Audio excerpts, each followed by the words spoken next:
ಪ್ರಥಮ ಬಾರಿಗೆ ಗದಗ ಜಿಲ್ಲೆಯಲ್ಲಿ ಅತಿರುದ್ರ ಮಹಾಯಜ್ಞ ಹಾಗೂ ಕಿರಿಯ ಕುಂಭಮೇಳ ಕಾರ್ಯಕ್ರಮ. ಪ್ರಥಮ ಬಾರಿಗೆ ಗದಗ ಜಿಲ್ಲೆಯಲ್ಲಿ ಅತಿರುದ್ರ ಮಹಾಯಜ್ಞ ಹಾಗೂ ಕಿರಿಯ ಕುಂಭಮೇಳ ಕಾರ್ಯಕ್ರಮ ಜರುಗಲಿದ್ದು, ನಮ್ಮ ಜೀವಿತಾವಧಿಯಲ್ಲಿ ಯಜ್ಞದಲ್ಲಿ ಭಾಗವಹಿಸುತ್ತಿರುವುದು ನಮ್ಮೆಲ್ಲರ ಸೌಭಾಗ್ಯವಾಗಿದೆ. ನಗರದ ತ್ರಿಕೂಟೇಶ್ವರ ದೇವಸ್ಥಾನದಿಂದ ವಿದ್ಯಾದಾನ ಶಿಕ್ಷಣ ಸಮಿತಿ ಮೈದಾನದವರೆಗೆ ನೂರಾರು ನಾಗಾಸಾಧುಗಳ ನೇತೃತ್ವದಲ್ಲಿ ಕುಂಭ ಮೆರವಣಿಗೆ ನಡೆಯಲಿದೆ ಅಂತ ಸಮಿತಿಯ ಗೌರವಾಧ್ಯಕ್ಷ ಸಿಸಿ ಪಾಟೀಲ ಹೇಳಿದರು. ಅವರು ನಗರದ ವಿದ್ಯಾದಾನ ಶಿಕ್ಷಣ ಸಮಿತಿ ಮೈದಾನದಲ್ಲಿ ಶುಕ್ರವಾರ ಸುದ್ದಿಗೋಷ್ಠಿ ನಡೆಸಿ ಮಾತನಾಡಿದ 5,000 ಮಹಿಳೆಯರು ಕುಂಭಮೇಳ ಕಾರ್ಯಕ್ರಮದಲ್ಲಿ ಭಾಗವಹಿಸಲಿದ್ದಾರೆ. 9 ಅಗ್ನಿಕುಂಡಗಳಲ್ಲಿ ಯಜ್ಞ ಯಾಗ ನಡೆಯಲಿದೆ. ಹಿಮಾಲಯದಲ್ಲಿ ತಪಸ್ಸು ಮಾಡಿದ 100 ನಾಗಾಸಾಧುಗಳು ಈ ಕಾರ್ಯಕ್ರಮದಲ್ಲಿ ಭಾಗವಹಿಸಲಿದ್ದಾರೆ. ನವೆಂಬರ್ 18ರಂದು ಬೃಹತ್ ಧರ್ಮಸಭೆ ನಡೆಯಲಿದೆ. ಸಭೆಗೆ ಸಾವಿರಾರು ಸಂಖ್ಯೆಯಲ್ಲಿ ಭಕ್ತರು ಆಗಮಿಸಲಿದ್ದಾರೆ ಎಂದರು. ಹಲವಾರು ದಾನಿಗಳು ಕಾರ್ಯಕ್ರಮ ಯಶಸ್ವಿಗೆ ಸಹಕಾರ ಮಾಡಿದ್ದಾರೆ. ಪಕ್ಷಾತೀತವಾಗಿ ಎಲ್ಲ ರಾಜಕಾರಣಿಗಳು ಕಾರ್ಯಕ್ರಮದಲ್ಲಿ ಭಾಗವಹಿಸಲಿದ್ದಾರೆ. ಇದರ ಪ್ರಯೋಜನ ಗದಗ ಬೆಟಗೇರಿ ನಗರದ ಜನತೆಗೆ ಅಷ್ಟೇ ಅಲ್ಲದೆ ರಾಜ್ಯದ ಜನತೆಗೆ ಆಗಲಿ ಎಂಬುದು ನಮ್ಮ ಆಶಯ. ಪ್ರತಿದಿನ ಬೆಳಿಗ್ಗೆ 6 ಗಂಟೆಯಾದ ಸಾಯಂಕಾಲ 7 ಗಂಟೆಯವರೆಗೆ ವಿವಿಧ ಕಾರ್ಯಕ್ರಮ ನಾಗಾಸಾಧುಗಳು ಹಾಗೂ ಸಂತರ ನೇತೃತ್ವದಲ್ಲಿ ನಡೆಯಲಿದೆ ಎಂದು ಮಾಹಿತಿ ನೀಡಿದರು. ಸುದ್ದಿಗೋಷ್ಠಿಯಲ್ಲಿ ಕಿರಣ್ ಬೂಮಾ, ರವಿ ದಂಡಿನ್, ರಾಜು ಕುರಡಗಿ, ಪ್ರಶಾಂತ್ ನಾಯ್ಕರ್, ರವಿ ಗುಂಜೀಕರ, ಬಸವರಾಜ ಬಿಂಗಿ, ಬಿಬಿ ಅಸೂಟಿ, ವಿಜಯಲಕ್ಷ್ಮಿ ಮಾನ್ವಿ, ಅಶ್ವಿನಿ ಜಗತಾಪ ಸೇರಿದಂತೆ ಅನೇಕರು ಉಪಸ್ಥಿತರಿದ್ದರು. ಪ್ರಥಮ ಬಾರಿಗೆ ಅತಿವೃದ್ಧ ಮಹಾಯಜ್ಞ ಹಾಗೂ ಕಿರಿಯ ಕುಂಭಮೇಳ ಶ್ರೀ ಮಹಾಂತ ಸಹದೇವಾನಂದ ಗುರುಜಿಯ ನೇತೃತ್ವದಲ್ಲಿ 11ನೇ ತಾರೀಕಿನಿಂದ 18ನೇ ತಾರೀಕಿನವರೆಗೆ ಗದಗ ನಗರದಲ್ಲಿ ಇದೊಂದು ಅತ್ಯಂತ ಪವಿತ್ರವಾದಂಥ ಕಾರ್ಯಕ್ರಮ ನಡೀತಾ ಇದೆ. ಈ ಕಾರ್ಯಕ್ರಮವನ್ನು ಆಯೋಜನೆ ಮಾಡಿದಂಥ ಇದರ ಅಧ್ಯಕ್ಷರಾದಂಥ ಕಿರಣ್ ಬೂಮಾ ಇರ್ಬೋದು, ರವಿ ದಂಡನ್ ಇರ್ಬೋದು, ವೇದಿಕೆ ಮೇಲಿದ್ದಂಥ ಎಲ್ಲ ಈ ಸಮಿತಿಯ ಸಂಚಾಲಕರಿಗೆ ಸಮಸ್ತ ಗದಗ ಜಿಲ್ಲೆಯ ಪರವಾಗಿ ಅಭಿನಂದನೆಗಳನ್ನು ಸಲ್ಲಿಸಲಿಕ್ಕೆ ಇಚ್ಛೆಪಡ್ತೇನೆ. ಇದೊಂದು ಬಹುತೇಕ ನಮ್ಮ ಜೀವಿತ ಅವಧಿಯಲ್ಲಿ ನೋಡ್ತಕ್ಕಂಥ, ಅನುಭವಿಸ್ತಕ್ಕಂಥ,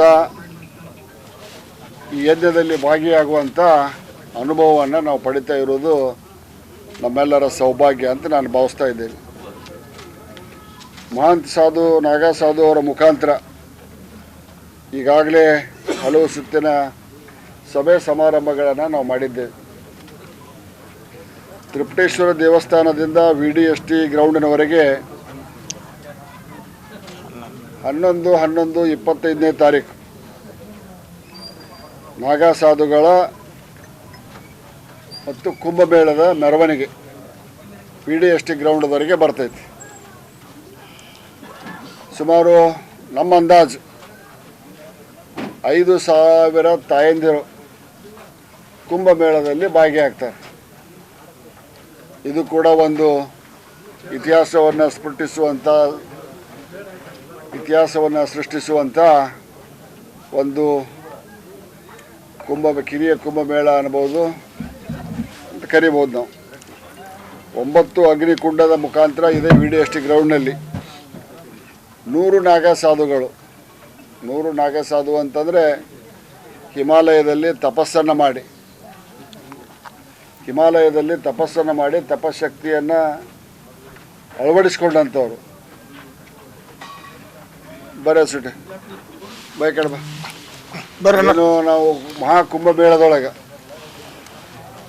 ಕಠಿಣವಾದಂಥ ತಪಸ್ಸನ್ನು ಮಾಡಿದಂಥ ಸಾಕ್ಷಾತ್ ದೈವಿ ಸ್ವರೂಪರಾದಂಥ ನಾಗಾಸಾಧುಗಳನ್ನು ನೋಡಿದ್ದೀವಿ.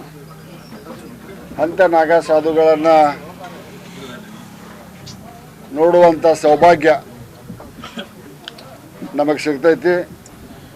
ಅವರ ತಪಸ್ಸಿನ ಫಲ, ಈ ಯಜ್ಞದ ಫಲ ಗದಗ ಜಿಲ್ಲೆಗೆ ಮಾತ್ರವಲ್ಲದೆ ಸಮಸ್ತ ಕರ್ನಾಟಕಕ್ಕೆ ದೊರೆಯುವಂತಾಗಲಿ ಅಂಥೇಳಿ ಆ ಭಗವಂತನಲ್ಲಿ ನಾನು ಪ್ರಾರ್ಥನೆಯನ್ನು ಮಾಡ್ತೇನೆ. 1,000 ಬಹುತೇಕ ಉತ್ತರ ಭಾರತದಲ್ಲಿ ಸಿಗಬಹುದಾದಂಥ ದಿವ್ಯ ಔಷಧಿಗಳು ವನಸ್ಪತಿಗಳ ಒಂದು ಸಮ್ಮಿಶ್ರಣವನ್ನು ಕೂಡ ಈ ಯಾಗದಲ್ಲಿ ಅಗ್ನಿಗೆ ಆಹುತಿ ಮಾಡುವಂಥ ಒಂದು ಪ್ರಕ್ರಿಯೆ ಕೂಡ ನಡೀತಾ ಇದೆ. 900 ನದಿಗಳ ದೇಶ ವಿದೇಶಗಳ 900 ನದಿಗಳ ನೀರನ್ನು ತಂದು ಈ ಯಜ್ಞಕ್ಕೆ ಬಳಸುವಂಥ ವ್ಯವಸ್ಥೆ ಆಗಿದೆ. ಸುಮಾರು 200 ಜನ ವೈದಿಕರು ಉಜ್ಜಯಿನಿ ಮಹಾಕಾಲದಲ್ಲಿ ಏನು ಪ್ರತಿನಿತ್ಯ 3 ಬಾರಿ ಶಿವನ ಒಂದು ಆರಾಧನೆಯನ್ನು ಮಾಡ್ತಾರೆ ಅಂಥ ಶ್ರೇಷ್ಠ ವೈದಿಕರು ಈ ಕುಂಭಮೇಳದಲ್ಲಿ ಭಾಗಿಯಾಗ್ತಾ ಇರೋದು ನಮ್ಮೆಲ್ಲರ ಸೌಭಾಗ್ಯ. 18ನೇ ತಾರೀಕಿಗೆ ಧರ್ಮಸಭೆ ನಡೀತೈತಿ. ಈ ಕಾರ್ಯಕ್ರಮಕ್ಕೆ ನಾನು ಮತ್ತು ಹಿರಿಯರಾದಂಥ DR ಪಾಟೀಲ್ರು ಗೌರವ ಅಧ್ಯಕ್ಷರಾಗಿದ್ದೇವೆ. ಅಧ್ಯಕ್ಷರಾಗಿ ಕಿರಣ್ ಭೂಮಾ ಮತ್ತು ಸಂಘಟಕರು ಕುಲಕರ್ಣಿ ಇರ್ಬೋದು, ರವಿ ದಂಡನ್ ಇರ್ಬೋದು, ಎಲ್ಲರೂ ಕೂಡ ಈಗಾಗಲೇ ಈ ಕೆಲಸವನ್ನು ಪ್ರಾರಂಭ ಮಾಡ್ಯಾರ. ಸುಮಾರು 3 ಕೋಟಿ ರೂಪಾಯಿಗಳಷ್ಟು ವೆಚ್ಚ ಈ ಒಂದು ಕಾರ್ಯಕ್ರಮಕ್ಕೆ, ಈ ಒಂದು ಪೂಜೆಗೆ ತಗಲ್ತಾ ಇದೆ ಅನ್ನುವಂಥ ಮಾತನ್ನು ಕೂಡ ತಮ್ಮೆಲ್ಲರಿಗೆ ಹೇಳ್ತಾ, ಈಗಾಗಲೇ ಹಲವಾರು ದಾನಿಗಳು, ಕೊಡುಗೈ ದಾನಿಗಳು ಈ ಧರ್ಮ ಕಾರ್ಯಕ್ಕೆ ಕೈ ಜೋಡಿಸಲು ಮುಂದೆ ಬಂದು ಹಣವನ್ನು ಕೊಡ್ತಿದ್ದಾರೆ ಅನ್ನುವಂಥ ಮಾಹಿತಿ ಕೂಡ ಕಿರಣ್ ಭೂಮಾ ಅವರು ಹೇಳಿದರು. ಈ ಯಜ್ಞ ಕಾಲದಲ್ಲಿ ಜಿಲ್ಲೆಯ ಹಿರಿಯರಾದಂಥ HK ಪಾಟೀಲ್, ನಾನು ಮತ್ತು DR ಪಾಟೀಲರು ಗೌರವಾಧ್ಯಕ್ಷರು. ಈ ಕಾರ್ಯಕ್ರಮದಲ್ಲಿ ಜಿಲ್ಲೆಯ ಹಿರಿಯರಾದಂಥ HK ಪಾಟೀಲ್ ಇರ್ಬೋದು, ಜಿಲ್ಲೆಯ ಎಲ್ಲ ಚುನಾಯಿತ ಪ್ರತಿನಿಧಿಗಳು, ಸಂಕನೂರು ಇರ್ಬೋದು, ನಾನು ಇರ್ಬೋದು, ಎಲ್ಲ ಚಂದ್ರು ಲಮಾನಿ ಇರ್ಬೋದು, ಮಾನ್ಯ ಬಸವರಾಜ ಬೊಮ್ಮಾಯಿಯವರು ಇರ್ಬೋದು, ಎಲ್ಲರನ್ನು ಆಮಂತ್ರಣ ಮಾಡ್ತೇವೆ. ಎಲ್ಲರೂ ಬಹುತೇಕ ಒಂದಿಲ್ಲ ಒಂದು ದಿವಸ ಇಂಥ ಒಂದು ಕಾರ್ಯದಲ್ಲಿ ಬಂದು ಭಾಗಿಯಾಗ್ತಾ ಇದ್ದಾರೆ. ನಾನು ಮಾಧ್ಯಮದ ಸ್ನೇಹಿತರಿಗೆ ಮನವಿ ಮಾಡಿಕೊಡೋದೇನೆಂದ್ರೆ, ಇಂಥ ಒಂದು ಅತಿರುದ್ರ ಮಹಾಯಜ್ಞ ಈ ಅವಳಿಗ ನಗರದಲ್ಲಿ ನಡೀತಾ ಇದೆ ಎಂಬುದನ್ನು ರಾಜ್ಯದ ಜನತೆಗೆ ವಿಶೇಷವಾಗಿ ಬಿತ್ತರಿಸುವಂಥ ಒಂದು ಸೇವೆಯನ್ನು ಈ ಒಂದು ಪ್ರಯತ್ನವನ್ನು ತಾವು ಮಾಡಬೇಕು. ಯಾಕೆಂದರೆ ಇವತ್ತು ದೃಶ್ಯ ಮಾಧ್ಯಮ ಭಾಳ ಪ್ರಚಲಿತ ಇದೆ. ನಮ್ಮ ಪ್ರಿಂಟ್ ಮೀಡಿಯಾದವರು ಕೂಡ ನಾನು ಮನವಿಯನ್ನು ಮಾಡ್ತೇನೆ, ವಿಶೇಷವಾದಂಥ ಒಂದು ಅಂಕಣವನ್ನು ತಮ್ಮೆಲ್ಲರೂ ಬರೋದು. ಯಾರ್ಯಾರೋ ನಮ್ಮ ರಾಜಕಾರಣಿಗಳಿಂದ ಬರ್ತಡೇ ದಿವಸ ಬರೀತೀರಿ, ಆದರೆ ಇಂಥ ಒಂದು ಪವಿತ್ರ ಕಾರ್ಯಕ್ರಮದ ಒಂದು ವಿಶೇಷ ಅಂಕಣವನ್ನು ಹೊರಡಿಸಿ ರಾಜ್ಯದ ಜನತೆಗೆ ತಲುಪುವಂತಾಗಬೇಕು. ಬರೀ ಇದರ ಪ್ರಯೋಜನ ನಮ್ಮ ಗದಗ ಬೆಟಗೇರಿ ನಗರಕ್ಕೆ, ಗದಗ ಜಿಲ್ಲೆಗೆ ಆಗಬಾರ್ದು. ಇದನ್ನು ಭಾಳ ದೊಡ್ಡ ಪ್ರಮಾಣದ ಯಜ್ಞ. ಇದರ ಯಜ್ಞ ಸಂಪೂರ್ಣ ಸಮಸ್ತ ಕರ್ನಾಟಕಕ್ಕೆ ಸಿಗಲಿ. ಈ ಯಜ್ಞದ ಮುಖಾಂತರ ನಮ್ಮ ರೈತರ ಬಾಳು ಹಸನಾಗಲಿ ಅನ್ನುವಂಥ ಒಂದು ಮನವಿಯನ್ನು ಮಾಡ್ತೇನೆ. ಕಾರಣ ನಾನು ಮಾಧ್ಯಮ ಸ್ನೇಹಿತರಿಗೆ ಇದಕ್ಕೊಂದು ವ್ಯಾಪಕವಾದಂಥ ಪ್ರಚಾರವನ್ನು ಕೊಡಲು ತಮ್ಮಲ್ಲಿ ಪ್ರಾರ್ಥನೆಯನ್ನು ಮಾಡ್ತೇನೆ.